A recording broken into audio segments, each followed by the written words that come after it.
Today I want to look at what I would call the prayer of submission. It comes from a passage that we looked at recently in our study of Mark in our weekend services. They came to a place named Gethsemane, and he said to his disciples, "Sit here until I have prayed." And he took with him Peter and James and John and began to be very distressed and troubled.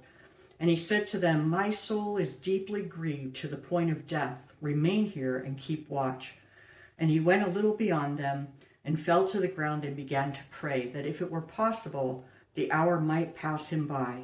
And he was saying, "Abba, Father, all things are possible for you.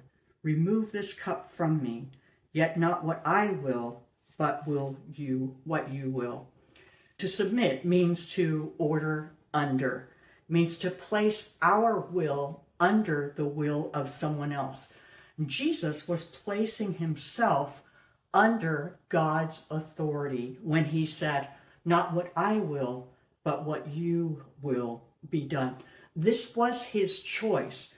Philippians 2 makes that really clear, where it says, "Have this attitude in yourselves, which was also in Christ Jesus, who, although he existed in the form of God, did not regard equality with God a thing to be grasped," or even asserted is another word that could be used there, "but emptied himself, taking the form of a bondservant, and being made in the likeness of men. Being found in appearance as a man, he humbled himself by becoming obedient to the point of death, even death on a cross." Jesus was equal and is equal with God, but he chose to order himself under God. And obedience is the hallmark of submission. Just as Paul said that Jesus was obedient to the point of death.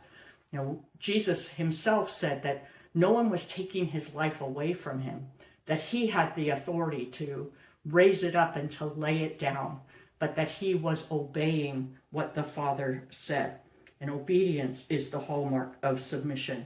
When we want to give that stinging reply to somebody who has said something unkind to us, and we remember, "Let no unwholesome word proceed from your mouth, but only what's good for building up," and we choose to do that rather than give that stinging reply, we are ordering ourselves under God. We are being submissive to God.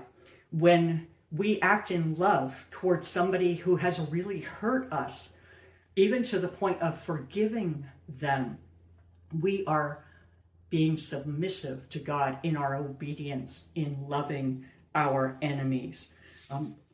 When we have been placed in a situation where we have a choice, tell the truth, which might get us out of trouble, or tell the truth, which might get us in trouble, or tell a lie, which might get us out of trouble, and we tell the truth, we are submitting to God, who tells us that we are to be people of truth. And so that prayer, "Thy will be done," that Jesus prayed, is a prayer of submission to the authority of God. It's a choice that we make to obey. I pray that we would be people who are obedient today.